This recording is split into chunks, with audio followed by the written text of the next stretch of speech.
estaremos... E agora? Sim, yeah. E agora? O que a gente faz? Gravemos.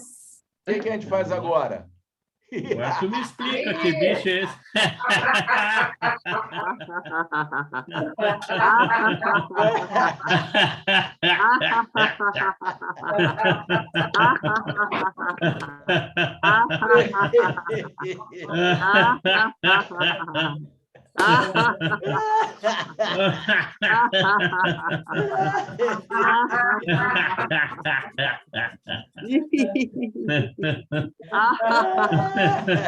Muito bom dia, galera! Bom dia!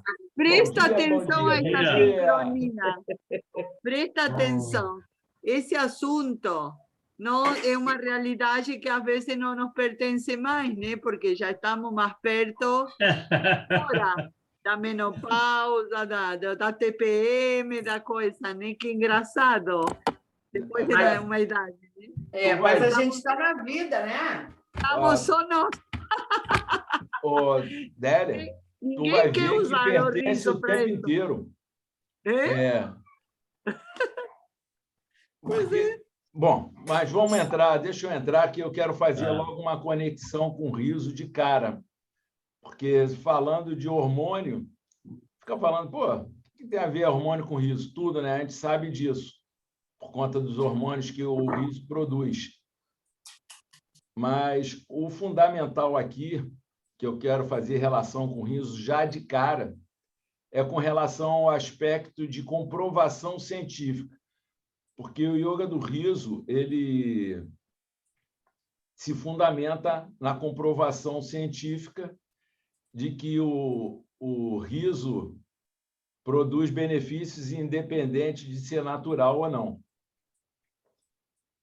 Só que é exatamente essa questão. Por que eu estou falando isso? Porque tem duas teses que eu vou falar aqui que não têm comprovação científica.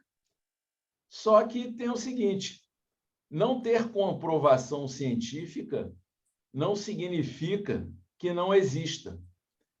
Inclusive, a comprovação científica não tem comprovação científica. Isso é um papo muito doido que eu percebi agora pensando sobre isso. Porque a comprovação científica de alguma coisa estabelece uma série de parâmetros como se aquela verdade fosse uma verdade eterna. Só que um monte de comprovação científica cai por terra. Tá? Mas não vou entrar muito nessa conversa, não. O fato é que é só para dizer o seguinte, nem tudo que não tem comprovação científica não significa que deixa de existir e que não possa e deva ser discutido. Exemplo muito simples. Chakras. Chakras não tem comprovação científica até onde eu saiba. Astrologia. Astrologia não tem comprovação científica. Só que tem gente que não se mexe se não der uma olhadinha no mapa. Então, eu acho que vale a pena a gente colocar aqui esses dois aspectos que não têm comprovação científica, que é o SHI, síndrome do homem irritável, e a sincronia de menstruação da mulher, que também é outra coisa que eu não conhecia, e eu acho que vale a pena a gente conversar a respeito, porque eu quero lançar uma tese ainda mais polêmica sobre a sincronia de flutuação hormonal. Inclusive, eu gostaria que a gente não falasse tanto de TPM e SHI, porque isso separa. Na verdade, a gente vai estar falando nos dois casos de flutuação hormonal. E quando a gente olha nesse aspecto de flutuação hormonal, ainda forma uma conexão maior com o riso. Tá? Mas, vamos lá. Por que eu propus isso? Onde é que se liga SHI, TPM e riso? O riso ele tem uma característica muito forte de unir as pessoas. E os hormônios são o que determinam o nosso humor. E, através do nosso humor, é como nós estabelecemos as nossas relações.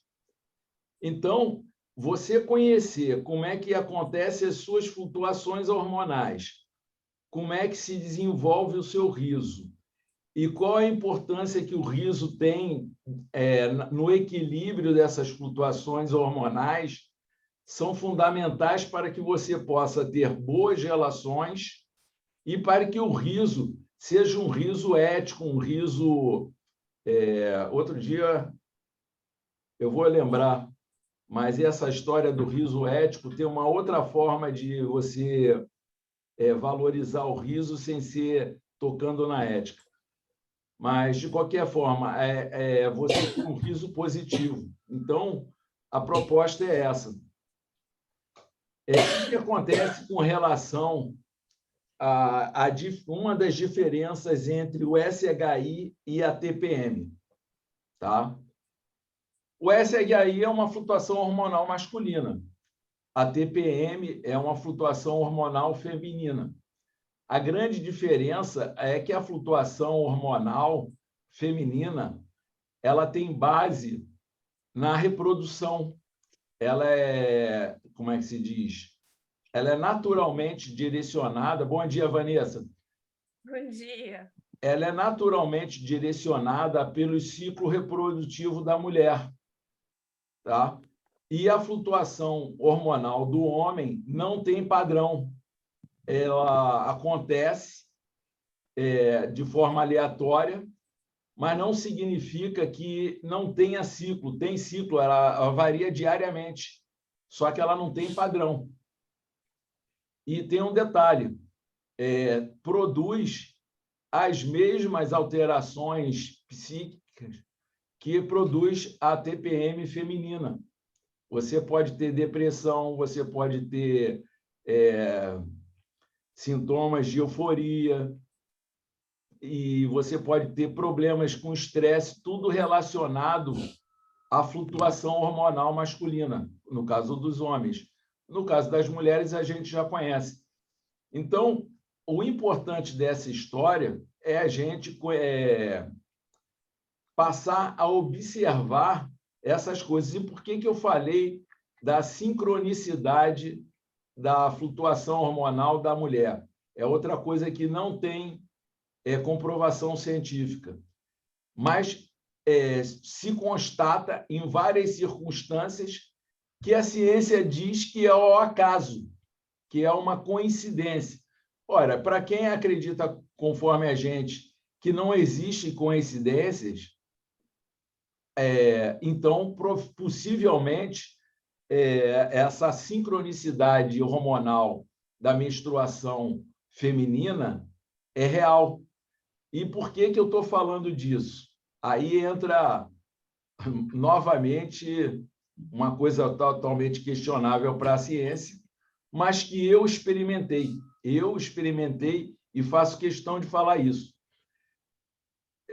Já há um tempo, eu percebi o seguinte, que quando a minha esposa ia entrar no ciclo menstrual dela, eu ficava de TPM, às vezes, antes do que ela e, às vezes, após. É lógico que eu não estou falando de TPM no sentido clássico, eu estou falando que eu tinha uma variação hormonal forte que mudava o meu humor.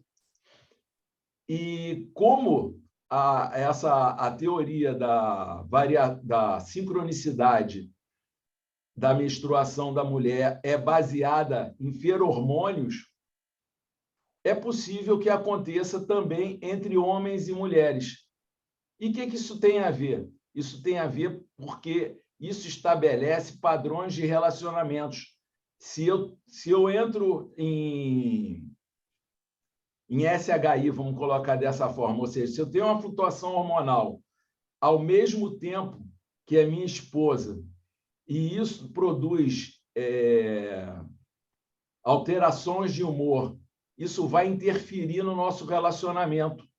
E se você não está atento, se você não tem consciência daquilo e não tem consciência de que pode utilizar o riso para equilibrar essas variações, você não utiliza, e pior ainda, você se deixa levar pelas flutuações hormonais e começa a ter uma série de conflitos, de desafios desnecessários.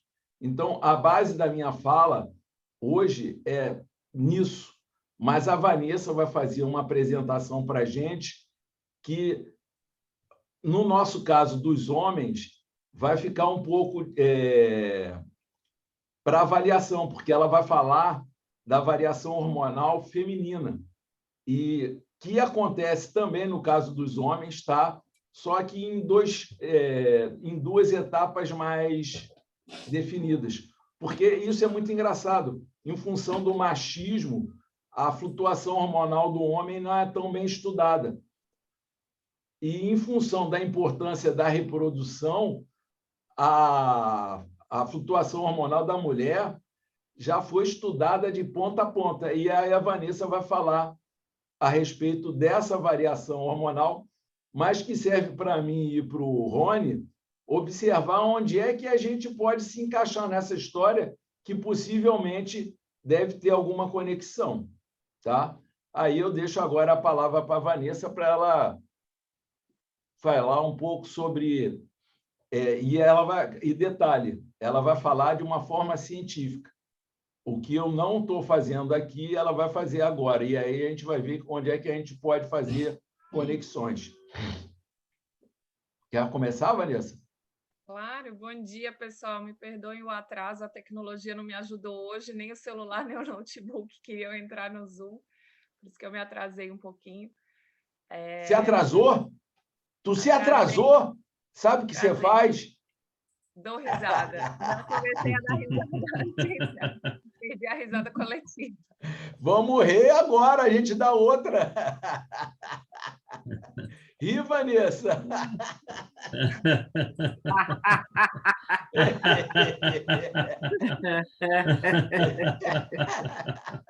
A Vanessa é uma sorridente natural. Nasci com uma mãe dando muita risada, né, em trabalho de parto. Mas já tinha conversado uma vez com o pessoal com o Sandro, com a Gabi, do Yoga do Riso, no último congresso, sobre a variação hormonal e o riso, né? Como é que o riso pode ajudar, porque o riso nada mais é do que liberação de hormônios, né? Hormônios são nanopartículas liberadas pelas nossas glândulas que causam uma cadeia, uma tempestade no nosso corpo e trazem efeitos literalmente dos pés à cabeça. E da mesma forma que isso acontece com o riso, isso também acontece durante o ciclo menstrual, que para mim eu acho que é a fase que há uma maior intensidade na liberação hormonal. Tá? Eu vou falar que nós, mulheres, a gente tem uma variação hormonal desde a menarca, que é a primeira menstruação, até a menopausa, que é a cessação dos ciclos menstruais, tá? É bem importante a gente entender que não existem hormônios exclusivamente femininos e hormônios exclusivamente masculinos, tá? Homem também produz estrogênio, mulher também produz testosterona.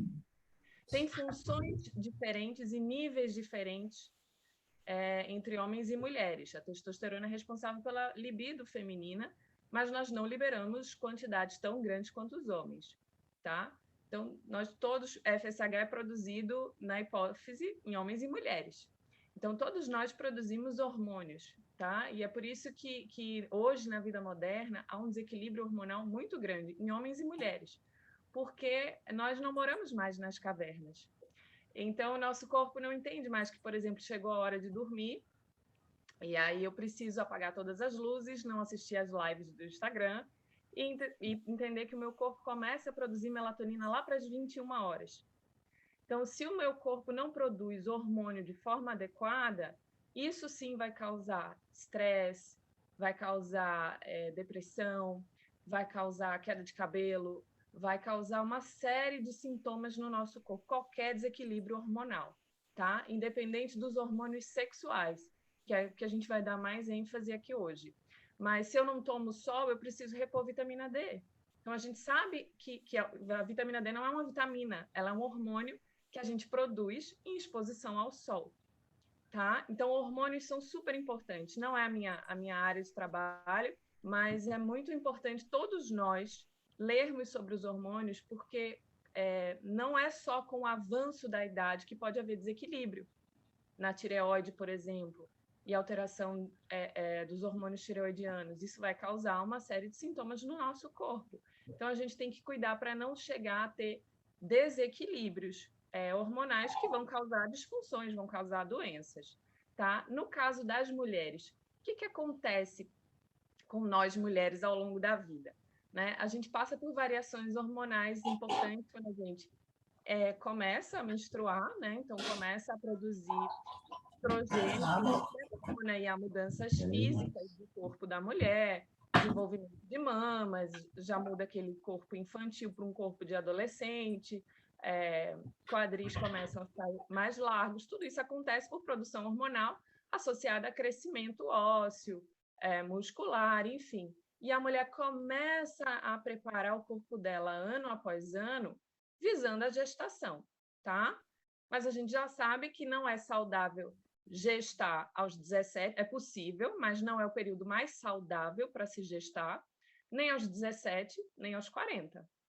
Então, a gente sabe que se pudesse escolher um número místico, cabalístico, assim, a idade maravilhosa para a mulher gestar a nível de que o corpo dela estiver pronto, tá? Falando pronto anatomicamente, ossos, músculos, os órgãos e mais uma produção hormonal em pico, seria 25 anos.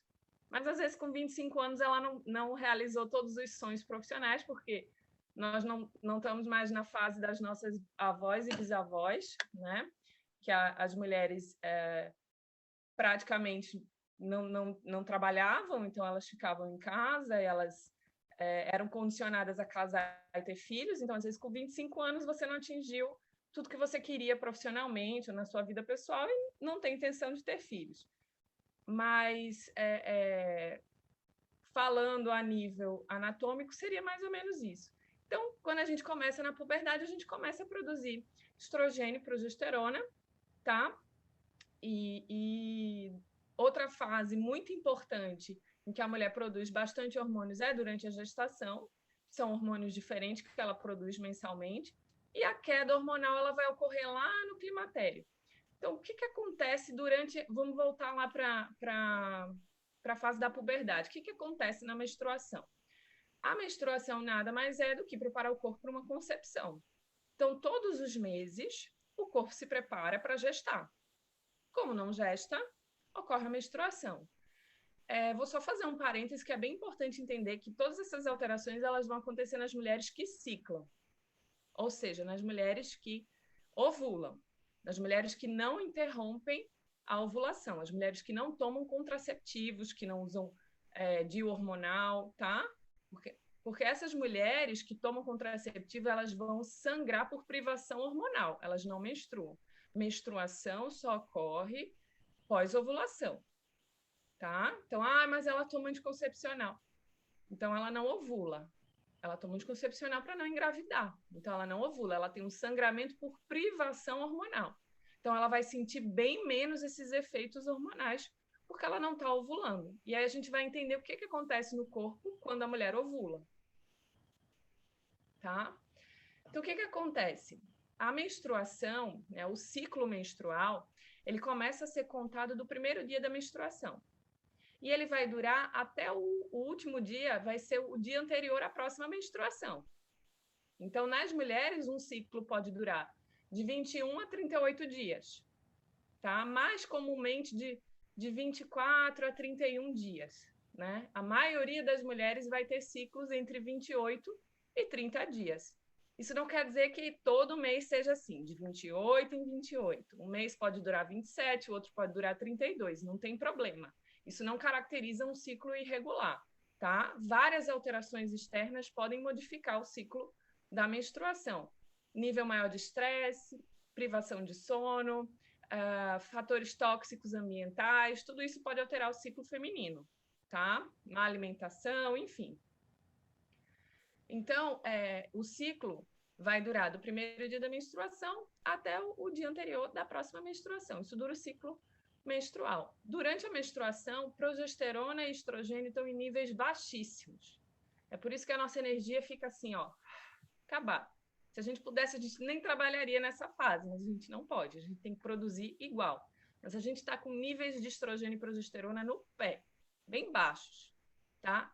Ocorre a descamação do endométrio, porque não houve o embrião. Quer falar, William?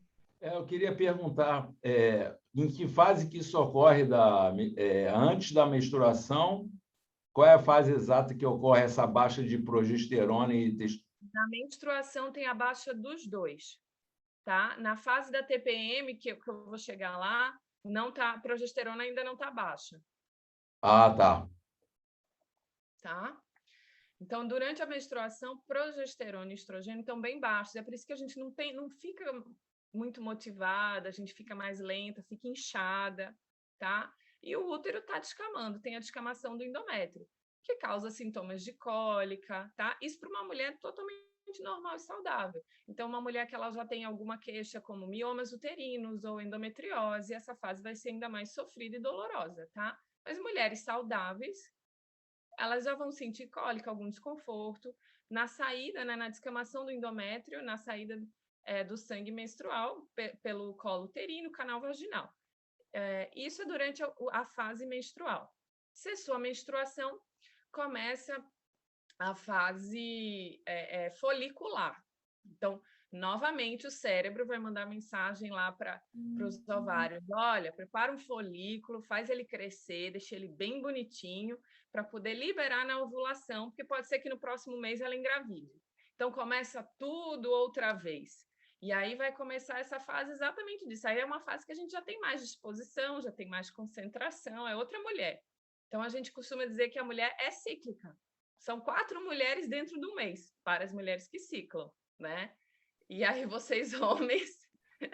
O William está concordando. Não, agora, cara, agora eu queria falar, já que você vai mudar a fase, porque, cara, você produziu tanta reflexão que você não tem nem noção. Eu estou percebendo como a vida é relação a partir da tua fala. Você vê o seguinte, tudo produz alteração hormonal. Aí a alteração hormonal produz alteração de humor. E, por exemplo, quando você fala que alteração hormonal pode produzir doenças, eu lembro que a minha esposa teve problema e está ligado à reprodução, mais uma vez. É muito comum, as pessoas talvez não saibam, que após o parto você tenha hipertiroidismo ou hipotiroidismo. Ou seja, e fora que está ligado também à depressão pós-parto, essa coisa toda, que são coisas que vai alterar tanto a constituição da mulher, que chega a ter deformidades faciais, deformidades na aparência da pessoa. O hipotiroidismo, então, é absurdo, porque a mulher incha, cresce, desenvolve diabetes, é uma loucura. Então, é só para a gente perceber a importância desse assunto e como é que o riso é importante. Eu estou querendo, principalmente, contextualizar com relação ao riso, porque os fatores... E agora eu estou começando a lembrar, você estava falando que a gente não está mais no tempo das cavernas. Cara, a ligação do ser humano com a natureza é tão forte e a gente está perdendo essa característica que a gente está se transformando em coisas que a gente não sabe aonde isso vai chegar. Porque uma vez que os nossos ciclos estão ligados ao ciclo da natureza e você está se desconectando desses ciclos, a nossa constituição hormonal possivelmente também vai entrar no desequilíbrio e aí começa uma série de coisas. Desequilíbrio hormonal, desequilíbrio da função da... Como é que se diz? A tireoide. Não, cara, da defesa do organismo. Eu esqueci agora o nome que dá. Imunológico, mexe com o sistema imunológico. Com o sistema imunológico. E por aí vai. Aí você não sabe por que está tendo pandemias e tudo mais. Mas desculpe te interromper, é porque eu queria fazer essa conexão como é que o riso pode restabelecer conexões não só com os seres humanos, mas com a própria natureza. Aliás, entrou a Karina aí, que é Reciclade. Vai lá, continua, Vanessa, no período folicular. Nos exercícios do riso, porque a gente vai perceber que realmente são 4 mulheres em num único mês, né? Então, justamente por essa ciclicidade feminina, que aí você tocou do ponto da natureza, a parte do sagrado feminino já estuda os ciclos e aí correlaciona os ciclos menstruais, né? Os ciclos femininos com os ciclos da lua. Então, é como se na menstruação fosse a lua nova, depois nessa fase folicular, vem a lua crescente, quando a mulher está ovulando é a lua cheia, e depois na fase lútea, que é a parte da TPM, seria a lua minguante. Então, para quem gosta de sagrado feminino, ele faz essa conexão com as fases da lua. E assim, antigamente as mulheres, elas, falando já da nossa mudança, que agora a gente não mora mais em cavernas, mas as mulheres, elas tinham essa tendência de menstruarem juntas. Isso acontece com mulheres que são muito próximas, muito conectadas. Às vezes você e suas amigas todas estão menstruadas na mesma época. Eu lembro muito disso na minha adolescência. Parecia que todas as minhas amigas e eu, a gente menstruava juntas, na mesma época, o que era ótimo, porque uma auxiliava a outra se você tivesse com cólica e precisasse de um medicamento, alguma coisa. Isso não acontece mais tanto hoje, como também não acontece mais tanto dos bebês nascerem mais ou menos no mesmo horário, justamente por alteração hormonal, tá? Vou entrar ainda na parte da gestação, mas só para fazer um parêntese, tem um estudo espanhol bem grande da década de 60, em que a maioria das mulheres entravam em trabalho de parto na madrugada e os bebês nasciam até 9 horas da manhã. Isso não é à toa, não é coincidência, é por questão hormonal. Os hormônios que a gente produz à noite não são os hormônios que a gente produz durante o dia, tá? Não que isso não aconteça mais hoje. De fato, a maioria das mulheres vai entrar em trabalho de parto durante a noite. Mas esse número tem reduzido significativamente justamente por alterações hormonais.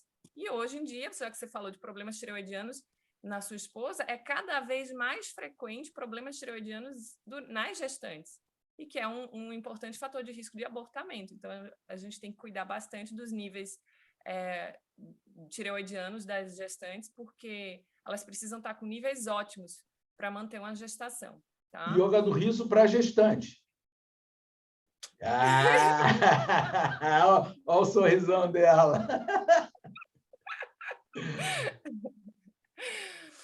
E aí, depois da menstruação, né, que eu falei que é essa fase folicular, então o cérebro ele vai mandar mensagem lá para o ovário, olha, quem sabe mês que vem ela não engravida, né? Então prepara de novo, e aí começa a liberar o FSH, que é o que vai preparar os ovários para que um desses folículos, que a mulher tem vários folículos ali, um deles vire dominante. Então esse folículo vai ficar com uma média de 1 centímetro, no máximo até 3, e aí é esse folículo que vai ser expelido durante a ovulação, tá? Então, nessa fase, o estrogênio vai aumentando. E aí ele aumenta, e ele entra num pico de estrogênio. Então, veja quantos hormônios precisam estar em equilíbrio para a mulher conseguir ovular, para a mulher conseguir realizar um ciclo normal. E aí o estrogênio chega no pico dele, acontece a ovulação. Então, esse folículo dominante, ele sai do ovário e vai para as trompas de Falópio, tá? E aí ele fica lá, grandão, bonitão, porque o óvulo, ele é muito maior do que o espermatozoide, né? O homem produz milhares de espermatozoides todos os meses e nós, mulheres, nós já nascemos com a nossa quantidade de folículo, tá? Alguns não chegam nem a se desenvolver e outros vão ser expelidos mensalmente, mas a gente já nasce com a nossa quantidade de óvulos. E aí, depois dessa fase ovulatória, começa a fase lútea. Então, o estrogênio já deu um pico, ele cai. Ele deu um pico, ela ovulou, ele começa a cair. E a progesterona começa a subir. E aí, o que acontece? O útero também está trabalhando, né? Não é só o ovário. O útero descamou lá na menstruação. Então, ele vai regenerando, vai recuperando o tecido, o endométrio vai ficando mais espesso, pensando na implantação desse embrião. Então, tudo acontece pensando na concepção, tá? E aí, o que acontece? Não houve concepção, ela não engravidou. Então, a progesterona que estava lá no alto, ela começa a cair. E aí, a mulher vai menstruar, aí ela volta de novo para a menstruação. Só que lá nessa fase lútea, né, depois da ovulação, essa fase em que o estrogênio caiu e a progesterona sobe, pensando na concepção, é quando a mulher tem a TPM, é quando essa progesterona está alta. Então, ela vai ter sintomas de edema no abdômen, nas mamas, a mulher começa a reter mais líquido, tá? Tem alguns estudos que falam que a gente aumenta mais ou menos 1 quilo, mas é de líquido, é de retenção hídrica, tá? Então, ela sente dor de cabeça. Então, são sintomas literalmente dos pés à cabeça. Muda a pele, então fica com acne, muda o cabelo, tá? E causa muitos sintomas, não só físicos, mas emocionais, ansiedade, depressão, uma maior vontade de comer doce, irritabilidade, né? Então, isso serve para os homens, que eu já falo com meu marido qual é a fase que eu estou. Me diz uma coisa, Vanessa. A mulher, quando está com TPM, de um modo geral, ela está fértil ainda? Não. Ela ou já houve a concepção, em geral, não, porque a mulher ela só vai ovular uma vez por mês, tá? Agora, você tem que saber exatamente qual é o seu ciclo. Porque, como eu falei lá no início, ciclos variam de 21 a 38 dias, depende de cada... Mas nessa fase da TPM, ou ela já está grávida, que aí não é TPM, né? Sim. Porque ou já houve a ovulação. Então, ou ela está grávida, ou, se não houve concepção, ela vai menstruar. Ah, então, cara, por que eu estava pensando? Por que eu fiz essa pergunta? Para perceber a natureza, a sabedoria da natureza. O que acontece? A gente está falando aqui que nossos humores e, consequentemente, até a nossa forma de pensar e de agir acontece em função da variação hormonal. E olha só, quando você ovulou, você vai ter uma transformação absurda na tua vida, tá? E as TPMs é como se fossem treinos para o que vai vir, porque é uma tempestade que vai durar o resto da vida, porque uma paternidade, uma maternidade não acaba mais. E é uma revolução que a tua vida passa que não tem volta. Mas a TPM, por outro lado, ela, além de te preparar para essa mudança, ela também vai te preparar para um novo ciclo de possibilidade de ovulação. Ou seja, a vida está sempre te preparando para o novo, sabe? E, cara, isso causa tensão. Eu estou tentando relacionar isso com o estresse como é que se diz? O fundamento, por que a gente tem tanto estresse na vida. Só que é fundamental nessa história. E outra coisa que eu vou falar aqui para o Paulo está ali e o Rony também. Gente, desde a espiritualidade até o sucesso na vida material e tudo mais, tudo depende basicamente de autoconhecimento. E aí é muito interessante que a gente vê como é que as mulheres vão ascender ao poder.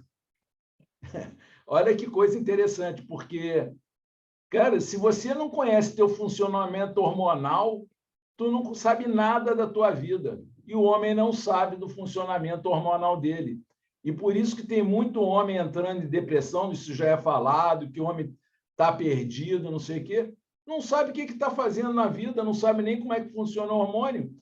E, cara, a complementaridade da coisa é tão bonita que, se o homem quiser avançar, ele vai agora depender da mulher, do conhecimento que a mulher tem das próprias funções, dos próprios ciclos, para poder estabelecer os ciclos masculinos. Agora, por favor, essa é a minha teoria. Então, o que acontece nessa fase lútea, né? É onde tem a TPM. Então, a mulher sente dor, pode ser dor de cabeça, ela se sente mais inchada, mais irritada, e aí depois não ocorreu a concepção, volta a menstruação, a progesterona vai cair, tá? E aí recomeça o ciclo todo novamente, tá? Então, eu acho que a gente devia pensar em exercícios do riso para cada fase, já que é uma mulher por fase. Então, na menstruação teria que ser um riso gentil, algo mais tranquilo. Depois, na fase folicular, que a mulher tem muita energia, então já vai, principalmente uma energia mental, já vai fazendo exercícios mais complexos. A fase ovulatória é a fase preferida da maioria das mulheres, eu me incluo nessa, porque é uma fase que a gente não tem só energia mental, a gente tem energia física. Claro, o corpo está te preparando para você gerar um filho ali, você precisa de energia física, né? Inclusive é uma fase em que a mulher ela fica com uma aparência mais bonita. É óbvio, nós somos animais, ela precisa atrair o parceiro para gerar uma nova vida. Então, é ciência isso, né? Nós somos animais, a gente só não faz a dança do acasalamento, mas existem outras formas de você atrair o parceiro, né? Então, isso acontece com a mulher durante uma vida inteira. A gente pensando que as mulheres vão menstruar numa média lá dos 13 anos e vão entrar na menopausa após os 50. Então, se você parar para pensar, é muito tempo, né, tendo esses ciclos mensais. Porque, de novo, a mulher moderna ela não é lá que nem a minha avó que engravidou 10 vezes. E aí, então, a mulher moderna ela menstrua muito mais do que as nossas avós. Tá? Porque as nossas avós não menstruavam tanto, porque além delas terem muitos filhos, elas estavam sempre amamentando. E geralmente, durante a amamentação, a mulher não menstrua, porque o nível de prolactina está bem alto, tá? E aí vai inibir a menstruação.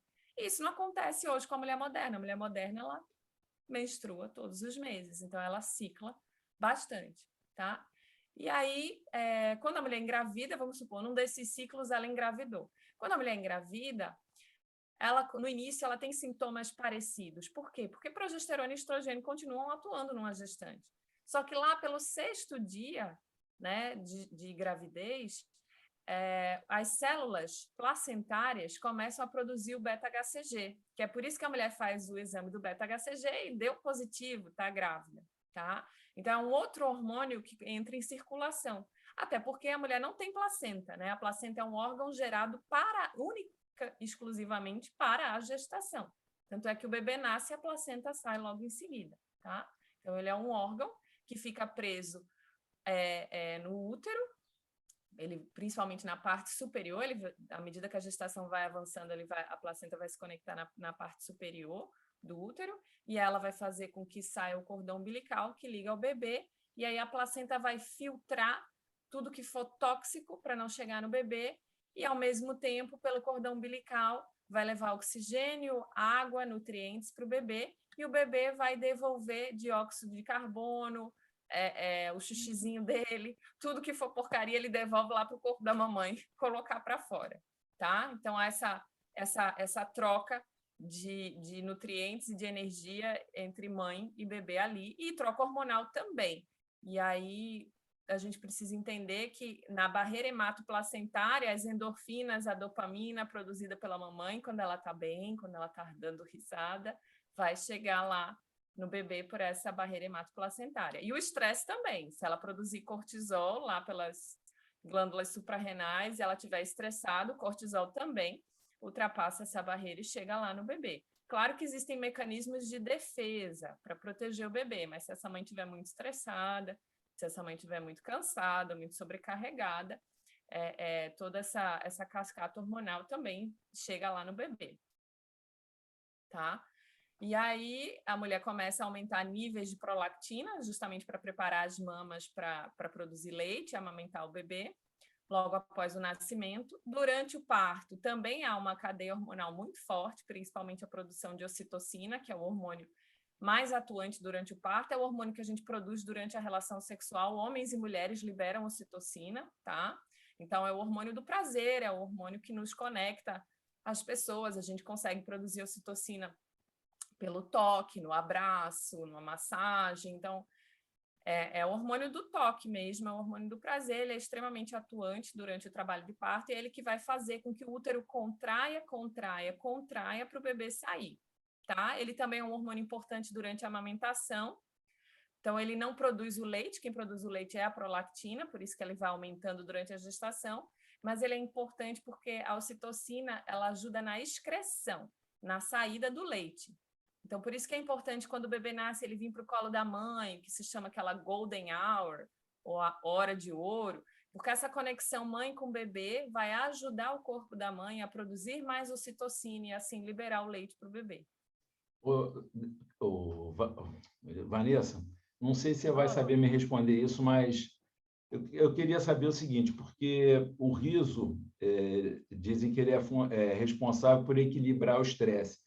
Mas eu queria saber, a nível hormonal, o seguinte, se a produção de ocitocina, se a produção de endorfinas, se ela diminui a produção de cortisol. Cortisol, sim.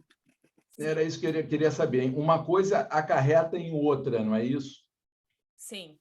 O cortisol ele é inibido quando a gente produz endorfinas. Então, esse é o mecanismo que acontece quando a gente ri muito, que a gente começa a produzir ocitocina, endorfinas e tudo mais, e isso vai fazer com que... Quando a gente dá risada, a gente produz... Quando a gente dá risada, a gente produz muita endorfina e dopamina e serotonina. Só que eles são neurotransmissores, a gente chama do quarteto de neurotransmissores da felicidade. Então, quando um é produzido, ele sai puxando todos os outros. Rir em conjunto, principalmente uma sessão presencial de yoga do riso, que a gente tem brincadeiras, tem abraço, a gente também vai estimular a produção de ocitocina. Mas quando a gente começa a dar risada, esse não é o primeiro hormônio que a gente começa a produzir, tá? Entendi. Mas a gente vai produzindo endorfinas, que são analgésicas. Então, se a mulher está com dor, por exemplo, com cólica menstrual, se a mulher está com dor, vai ajudar, porque é um hormônio analgésico. Não só para isso, né? Eu estou com dor de coluna, vou dar risada, tá? E o que os estudos falam sobre o riso? A cada 1 minuto contínuo de risada, o benefício o seu corpo consegue produzir por mais 45 minutos. Então, a gente dá 1 minuto de risada ininterrupto, os próximos 45 minutos a gente vai estar com aquela sensação de prazer, bem-estar, tá? Aí daqui a 45 minutos tem que dar mais 1 minuto de risada. O prazo dele é esse. Então, sim, a gente inibe a liberação de cortisol quando a gente produz esses outros hormônios. Tá? Não, tudo bem. É só para uma compreensão maior do que acontece com a gente e com as nossas relações, consequentemente, quando a gente ri com continuidade. Você acabou de citar aí. Eu acredito que se você passar a rir todo dia de 45 minutos em 45 minutos, uma hora você vai alcançar algo parecido com nirvana ou transcendência. Com certeza. Mas vamos lá. Desculpe te interromper. Né? É difícil a gente, às vezes, lembrar a cada 45 minutos, mas é hábito. Se você colocar um timer no despertador e lembrar de dar 1 minuto de risada, porque 1 minuto de risada a cada 45 minutos, eu acho mais fácil. Oi, Val! Eu acho mais fácil a gente fazer. Às vezes, é mais fácil você dar 1 minuto a cada 45 minutos do que você estar disponível naquele horário que o pessoal se reúne para dar 10 minutos de risada. Às vezes eu estou trabalhando, eu não consigo me reunir. Mas 1 minuto a cada 45, você para no meio do trabalho, no meu caso, entre um paciente e outro, dou 1 minuto de risada, eu já recebo o paciente feliz.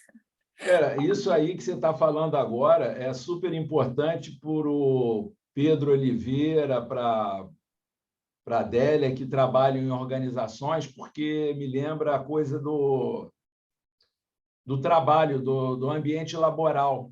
Ginástica laboral, tudo que é laboral você tem, ou seja, tudo que é para produzir saúde no homem, você tem 2, 3 minutos. Os caras, 10 minutos de ginástica laboral, a empresa acha um absurdo. Entendeu? Então, você dá 1 minuto de risada e restabelecer o seu equilíbrio humoral como é que se diz? É um atrativo para a empresa absurdo. A Val está querendo comentar alguma coisa. Fala, Val. Sim, antes que eu perca completamente o fio. Não, eu só queria falar, né, complementando a questão da ocitocina, que a ocitocina ela é responsável pela ingestão do leite. Mas lembra que eu já te disse quantas vezes que eu ainda vou ver uma pesquisa onde o pessoal prove que uma mãe que ri produz um leite com mais gordura. É verdade. A ocitocina, né? A ocitocina é responsável pelo aumento do teor de gordura do leite. Né? Então, isso eu acho muito, muito especial. Né? É um benefício a mais. Cara, eu achei muito interessante você ter falado isso, porque eu não entendo nada da área de nutrição, mas eu acredito que esse tipo de gordura... Aliás, a gente sabe que o leite materno é o único nutriente saudável para o bebê. Então, a partir daí, se você vai ter um leite de melhor qualidade, eu acho que é isso que você está querendo falar, que quem ri muito, a mulher que ri muito, vai ter um leite de melhor qualidade do que aquela que não ri, certamente. Da licença poética, né? Que o leite materno sempre vai ser o padrão ouro, né? Não interessa, né? Com mais gordura, menos gordura, sempre vai ser o padrão ouro. Mas é aquela coisa, como a gente está sempre nessa agonia, né? Eu digo, as mães estão sempre naquela angústia das graminhas, né? Aí a gente leva o neném no pediatra, a gente encontra muitos que ainda valorizam o peso acima de tudo, né? Não olham se a criança tá esperta, tá ativa, tá respondendo, tá desenvolvendo normal, né? Não, é aquelas graminhas, né? Esses dias a minha sobrinha, uma prima minha que tem um nenê de 4 meses, nenê, vocês não fazem ideia o que é aquela criança, ela ri o tempo todo, é a coisa mais amada, sabe? Ativa e tudo. E o pediatra disse para ela que era para começar a dar fruta e sopa, porque a criança não tinha ganho peso, né? Então, para vocês verem onde anda a cabeça das criaturas, né? Sabe? Porque quanto mais a criança mama, mais leite a mãe produz. Se tu começa a dar outras coisas antes da época correta, que seria por volta dos 6 meses, né? Tu está afetando a produção do leite. Então, assim, por isso que eu digo, né? Não é que seja necessário ganhar tanto peso, mas é que as mães, a gente ainda vive eu acho que é a síndrome do bebê Johnson, né? Do nosso tempo, né, William? Os novos talvez nem saibam o que é isso, né? Mas quando a gente era criança, tinha concurso de robustez infantil, né? E normalmente quem ganhava eram as crianças que eram alimentadas com fórmula. E hoje em dia a gente está numa epidemia de obesidade, que a gente quer que as crianças não sejam excessivamente gordas. Mas a criança que mama no peito, se ela for gordinha, ela está dentro do que ela precisa. Né? É a expressão dos genes dela, né? Porque é o leite materno, que não tem nada que vá afetar isso. Enfim, dei meu discurso. Obrigada por me ouvir. Vai lá, Vanessa. A Adélia também está querendo falar. Estou vendo aqui que ela está com a mãozinha. Fala, Adélia. Sim, queria falar. Primeiro, queria agradecer muito a Vanessa por essa informação, porque a gente escuta tanto que os benefícios só tem que ser 10 minutos, mas então tem que passar essa informação para o doutor Kataria, né? E é, como tu falou, bem importante, porque às vezes a gente não tem 10 minutos e a pessoa não tem costume de rir e cansa, ou tem algum outro problema pulmonar. Às vezes eu mesma, 10 minutos, dá um pouquinho de falta de ar, porque a gente não está treinado, ou porque tu está resfriado, ou por N questões. E isso que tu passou, de 1 minuto a cada 45, é uma coisinha que é bem interessante de passar para frente, né? Claro que aí, como ser humano, vai sempre no caminho mais fácil, né? Vai tentar não rir muito continuado e só rir 1 minutinho. Mas sempre melhor um pouco ou algo que nada, né? Então, é muito interessante essa informação que tu passou. Teríamos que divulgar mais. Beijo. Vou ficar aqui escutando. Eu vou só falar rapidamente. É super importante esse reforço que você está dando, porque, para mim, o riso está ligado à energia. Na medicina chinesa, você tem uma quantidade específica de respirações. Então, se tu sai rindo por aí, você pode estar jogando energia.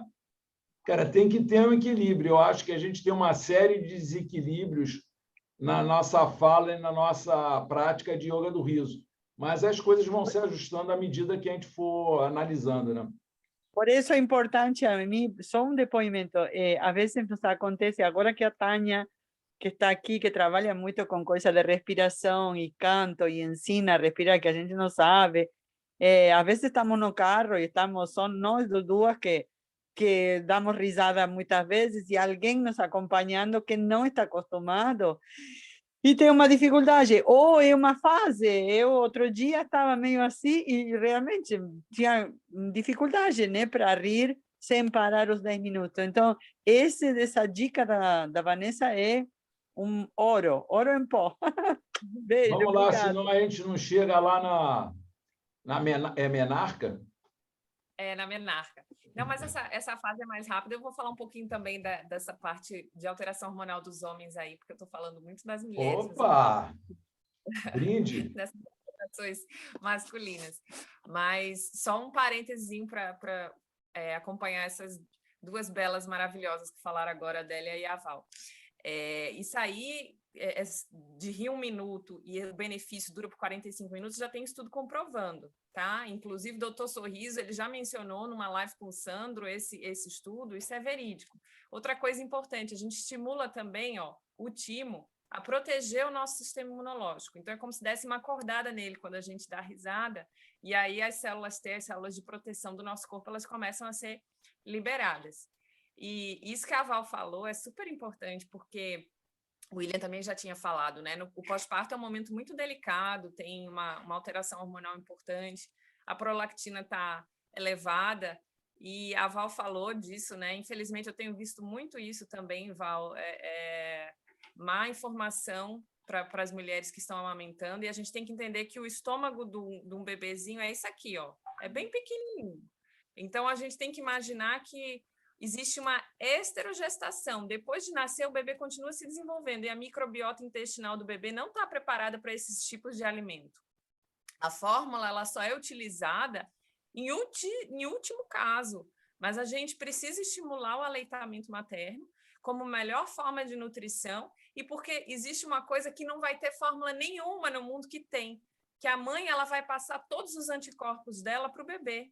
Então, tudo que ela adquiriu com as vacinas que ela tomou, com as doenças que ela teve na vida inteira, ela consegue passar para o bebê com o aleitamento, né? Com a amamentação.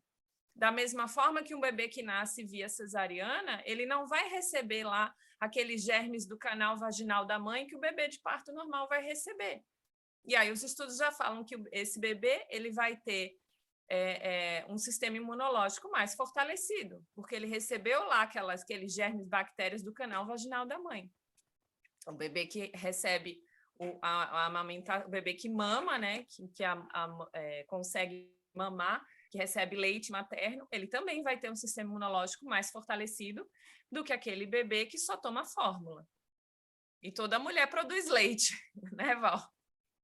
Então, é o seguinte, gente, depois dessa fase, né, a mulher, ela continua, depois que ela gestou, ela continua menstruando, e aí quando a mulher entra lá nos 40 anos, entre os 40 e os 50, ela vai passar nessa fase do climatério. Então, os hormônios dela começam a diminuir drasticamente.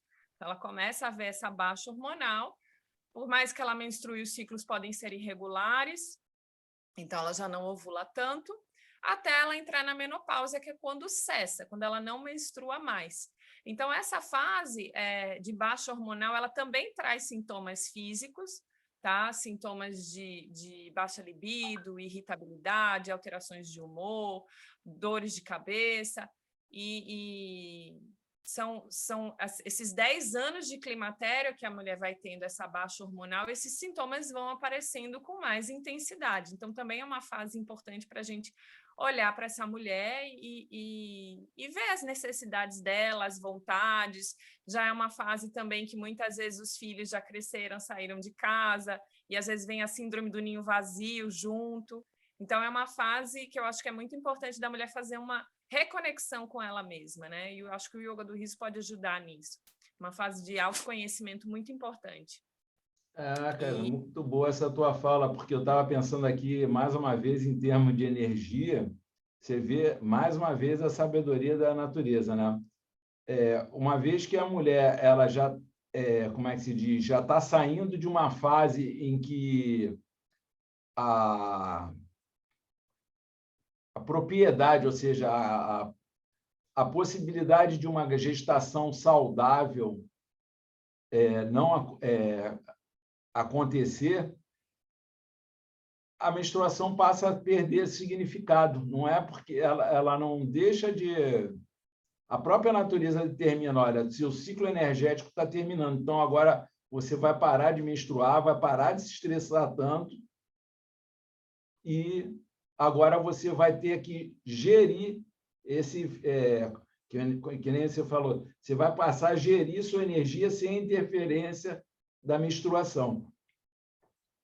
é isso, exatamente. E essas alterações hormonais, eu não falei, mas elas mudam também a maneira com que a mulher vê o sexo, a relação sexual, tá? Inclusive naquelas fases menstruais.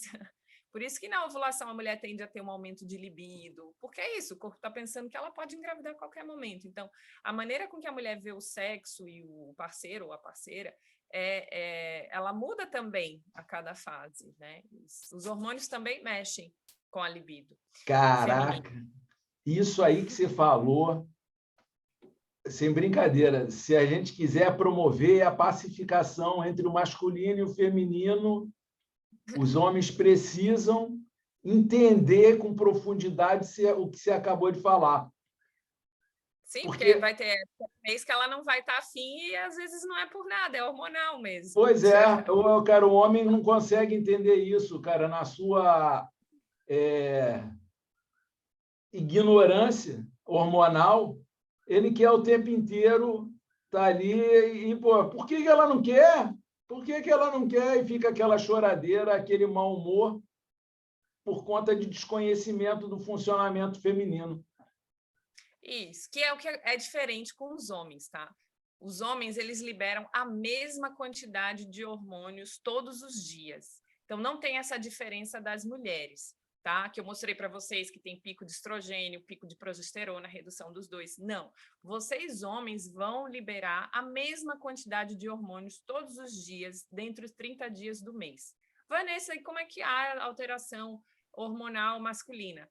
Sim, porque vocês, que nem as mulheres, vão diminuindo os níveis hormonais ao longo dos anos, mas não há essa ciclicidade mensal, tá? Então, todos os dias, vocês vão liberar a mesma quantidade de hormônio.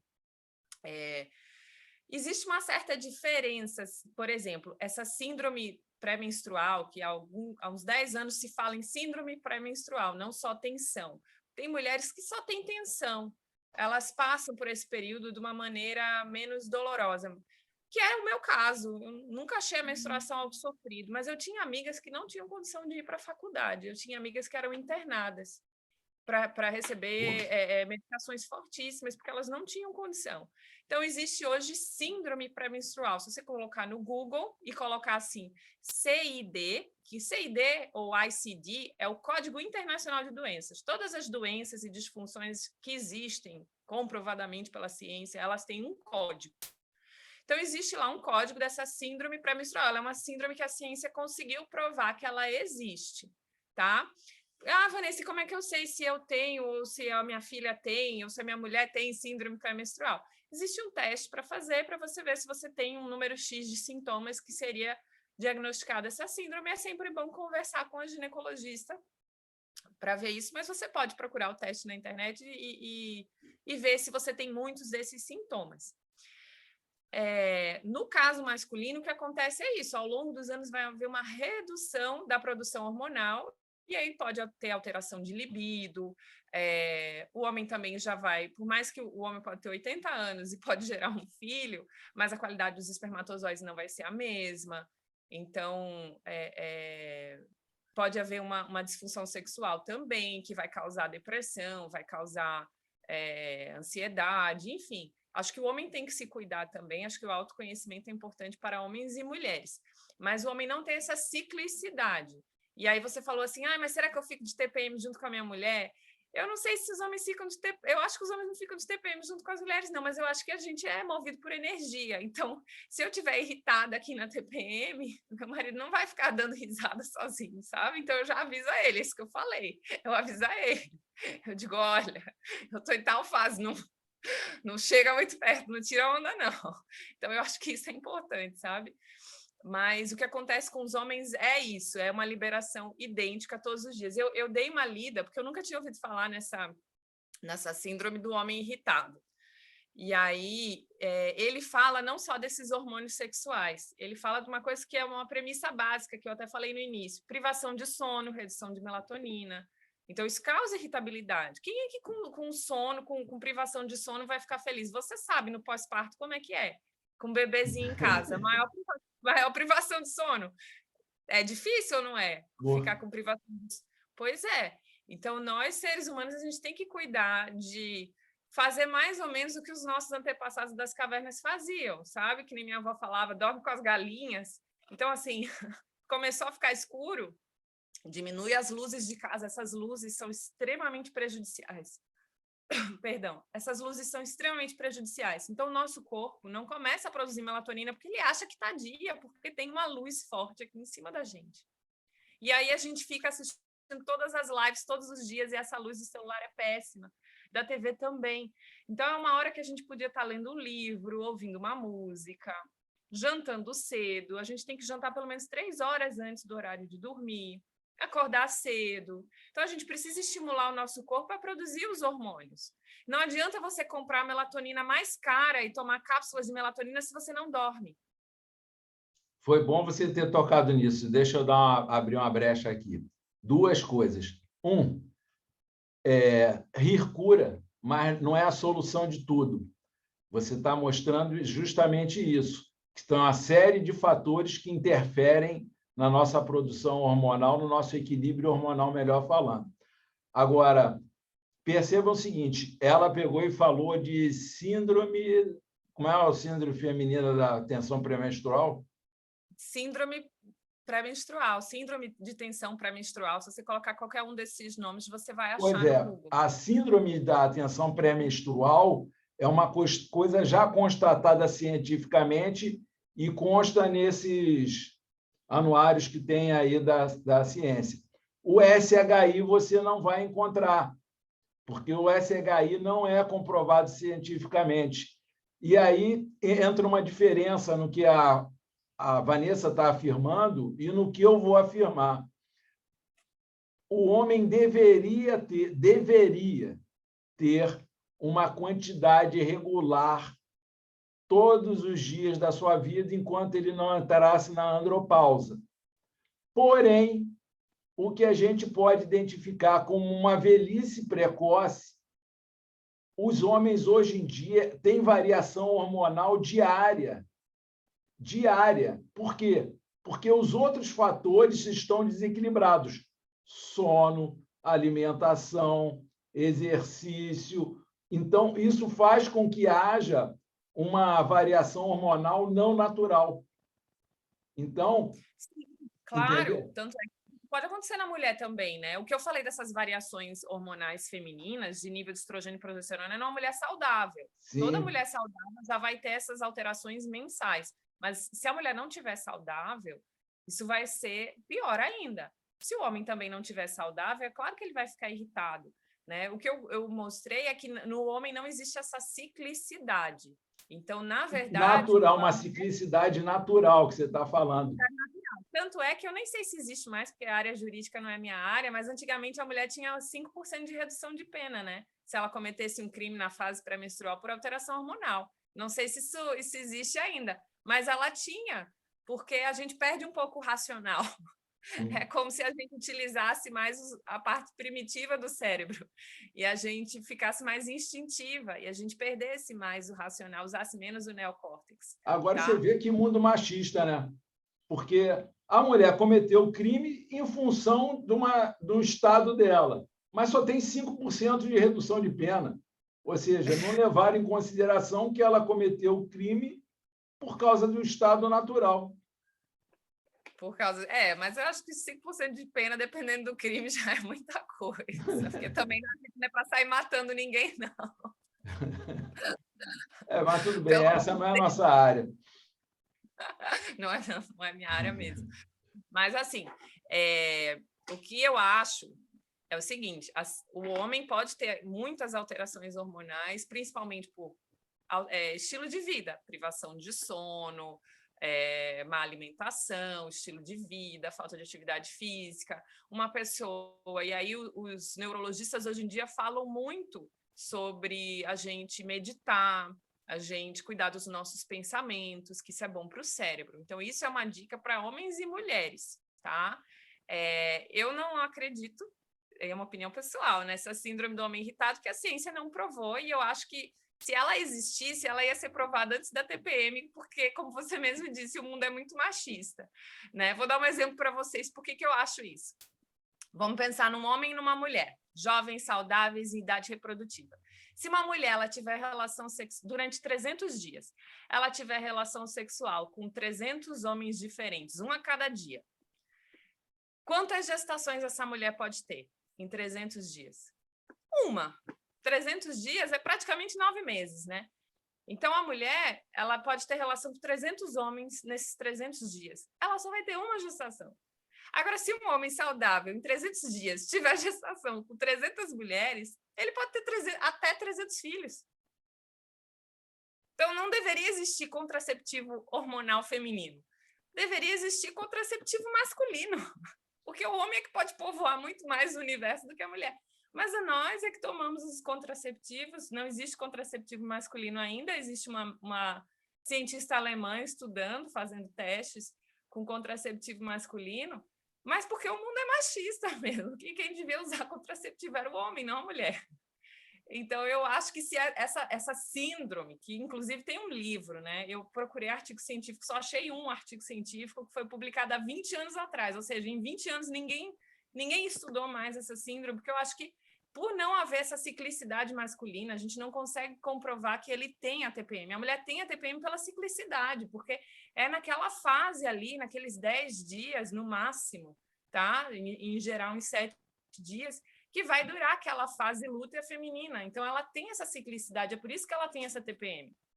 O homem, ele não tem essa alteração. Não, os 15 primeiros dias do mês, a testosterona dele tá lá no alto, ele tá super irritado, tá estressado, tá um animal. Não tem, todo dia ele vai liberar a mesma quantidadezinha de testosterona. Então, eu acho que foi um homem machista mesmo que escreveu esse livro da síndrome do homem irritado aí, para dizer que o homem tem. O homem tem que cuidar dos hormônios, sim. Tem que cuidar da alimentação, do sono, tem que tomar sol, tem que fazer meditação, tem que relaxar a mente, tem que ter bons pensamentos. Se a mulher estiver nessas fases todas, eu tenho certeza que a gente entra no centro gravitacional ali do homem, a gente interfere na energia dele, e ele tem que cuidar para essa redução hormonal ao longo dos anos, que seria o que se chama de andropausa. Da mesma forma que a mulher tem a menopausa, o climatério, essa redução hormonal ao longo dos anos, eu acredito que o homem também tem.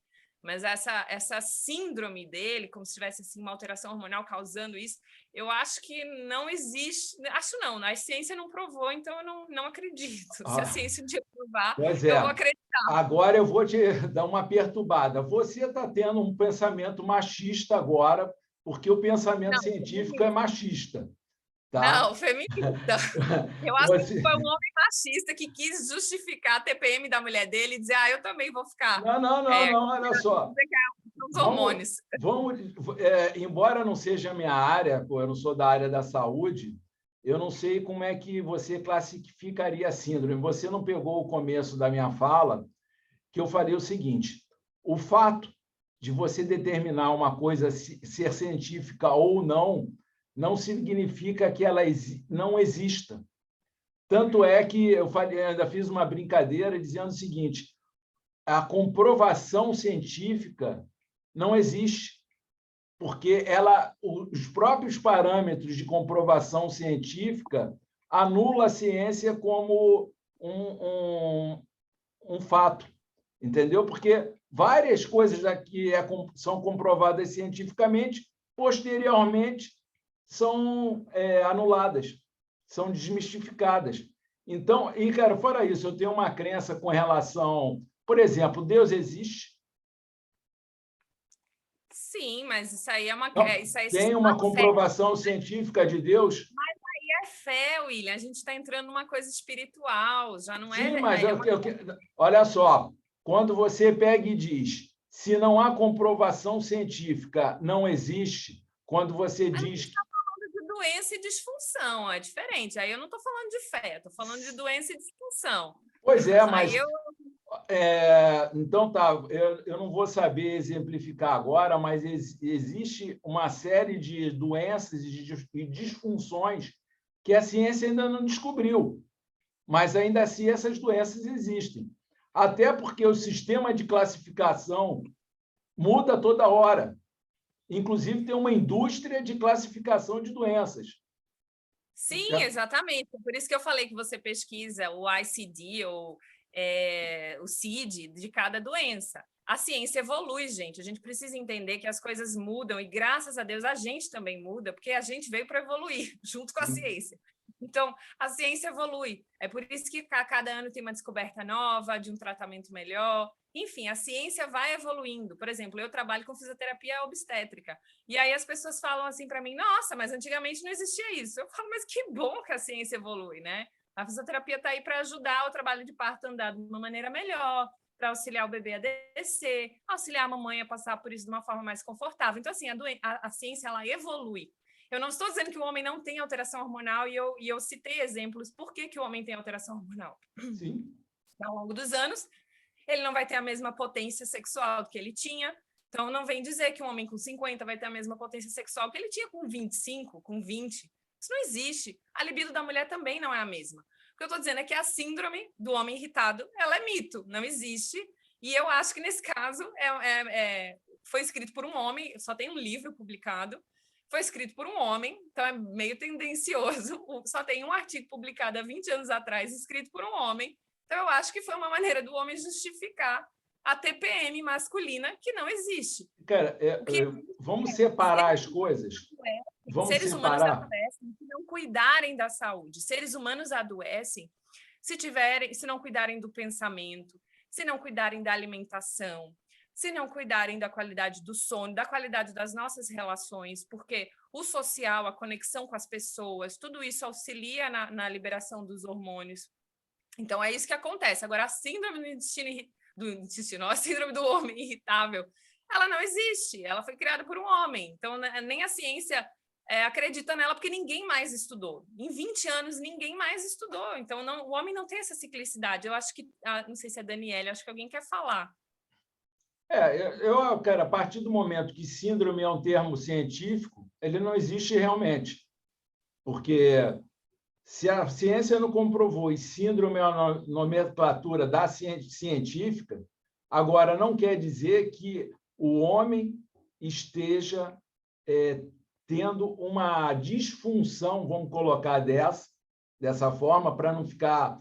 Porque, cara, o que eu estou achando que está acontecendo é o seguinte, pelo fato de fazerem uma comparação com a TPM feminina, estão achando que é um comportamento machista, aí já misturou um montão de coisa. Uma coisa é a não comprovação científica, ou seja, a ciência não comprovou que existe uma doença, porque uma doença não precisa ter a ver com ciclo, mas existe uma disfunção hormonal frequente nos homens. Talvez, se o nome não pode ser síndrome, eu não sei qual é o nome que se dá, mas o fato é que, hoje em dia, há uma disfunção frequente dos homens em relação à flutuação hormonal não saudável. Não há... Deixa a Dani falar, que a Dani está querendo falar. Deixa a Dani falar, então. Bom dia!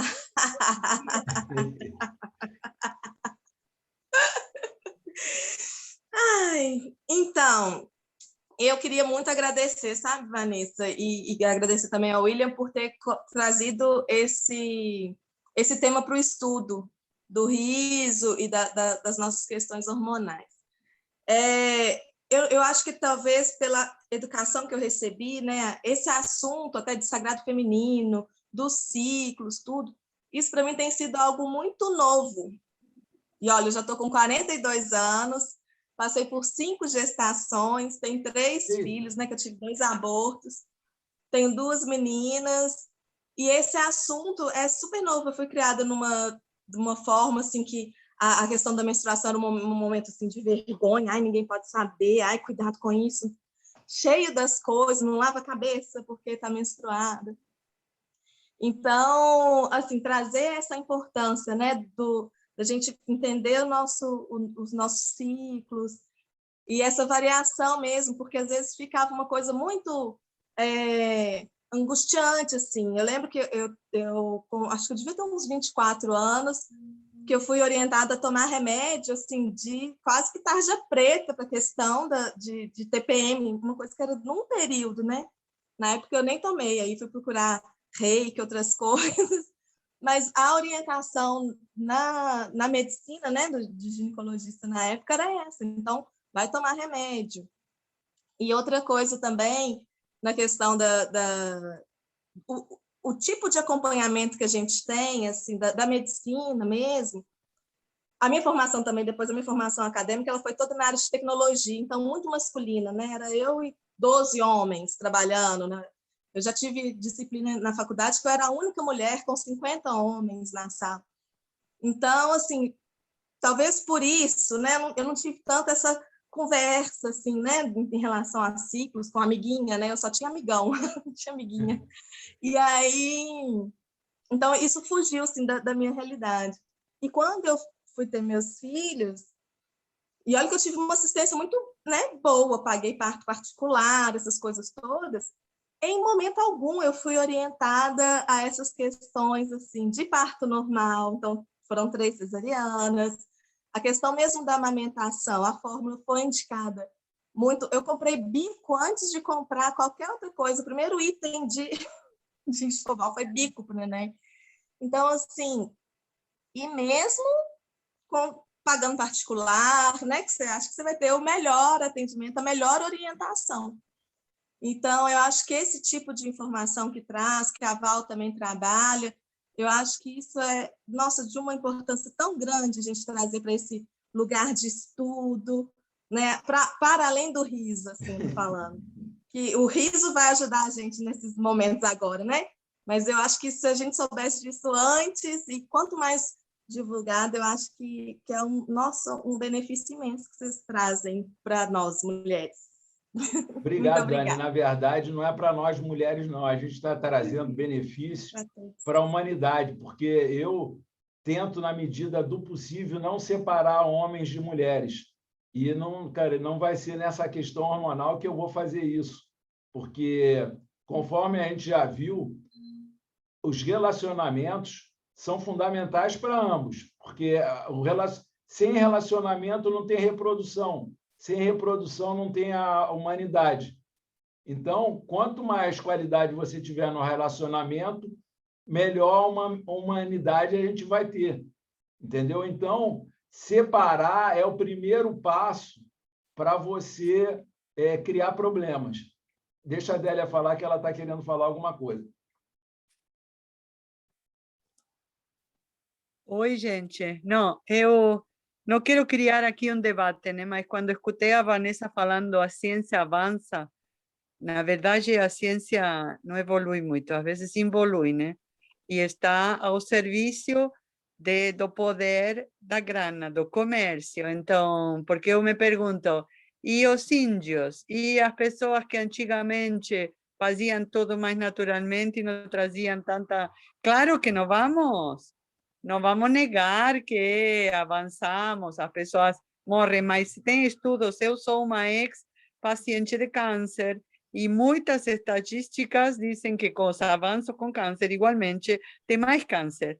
E não tem como, não tem cura. Então, tudo isso que falou, e inclusive agora nossa colega Dani também, né?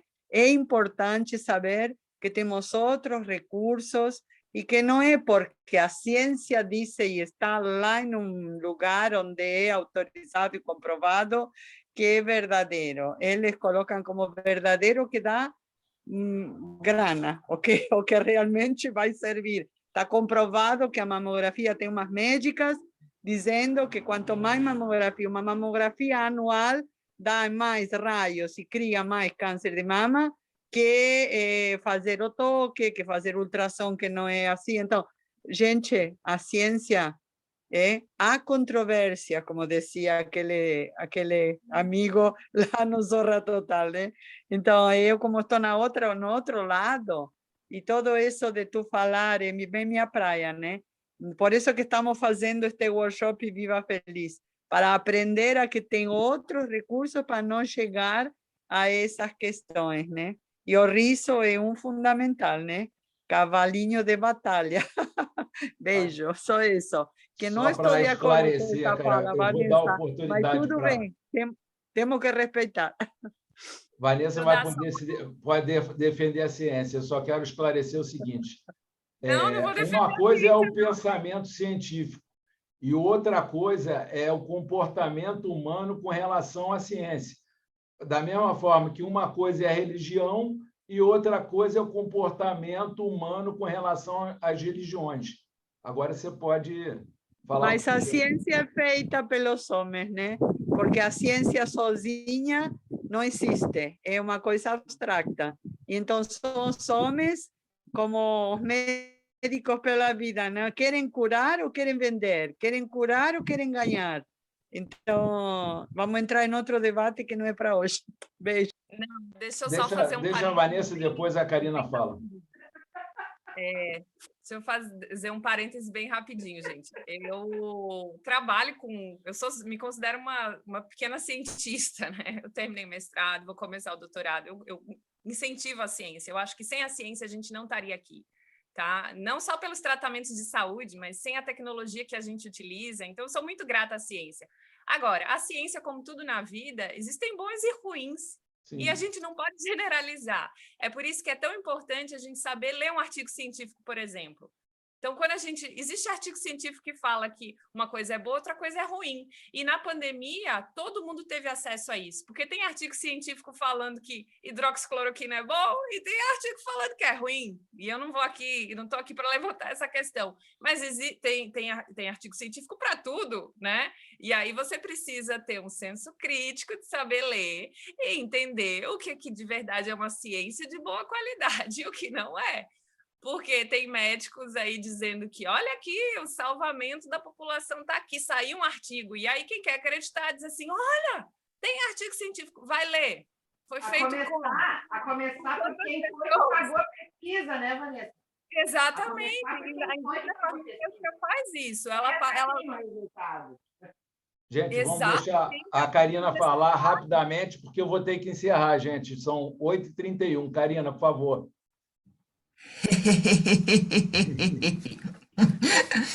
Eu só queria complementar, né, que quem fica com pouco sono fica irritável, né? Então, se isso é um dos motivos para ser a síndrome do homem irritável, se a mulher fica com pouco sono, a mulher também fica irritável. Então, essa questão do autoconhecimento é muito importante, né? Da pessoa saber quanto que ela precisa dormir, né, que horas tem que comer. Então, a questão do autoconhecimento e da conexão com a natureza é muito importante, só queria reforçar isso aí. Mas perfeito. Eu li o artigo do homem irritado, ele fala isso, privação de sono. Então, tu não precisa ser homem para ter privação de sono. É por isso que eu não acredito na síndrome do homem irritado. Porque se você for ler, não a matéria de revista, mas se você for ler o artigo científico, o livro eu não li, confesso, mas se você for ler o artigo científico, ele fala por exemplo, excesso de cortisol. Excesso de cortisol você vai ter se você for estressado, e aí você pode ter uma sobrecarga na sua adrenal, você pode ter até uma síndrome da adrenal, porque você está muito estressado, mas isso não vai ocorrer porque você é homem.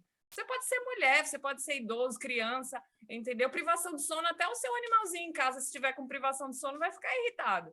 Você não precisa ser homem para isso, é isso que eu estou falando. Eu não acredito na síndrome do homem irritado, porque privação de sono você pode ter sendo qualquer ser humano, qualquer ser vivo, entendeu? Então, agora eu entendi seu ponto de vista.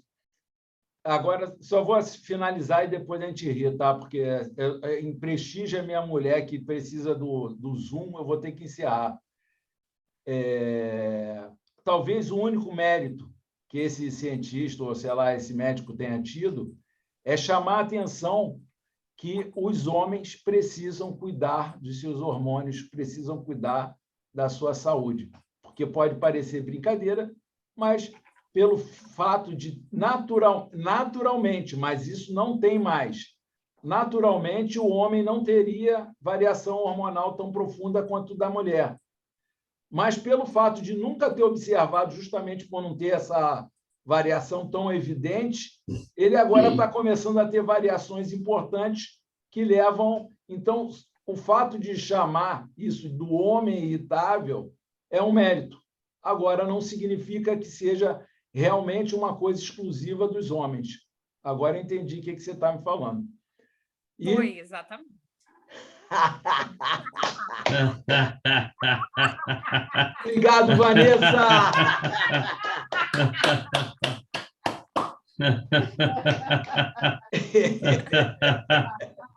Vou ter que me despedir, meus amores. Vamos cuidar do nosso lua e dos nossos...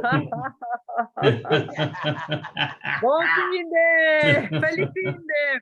Bom fim de...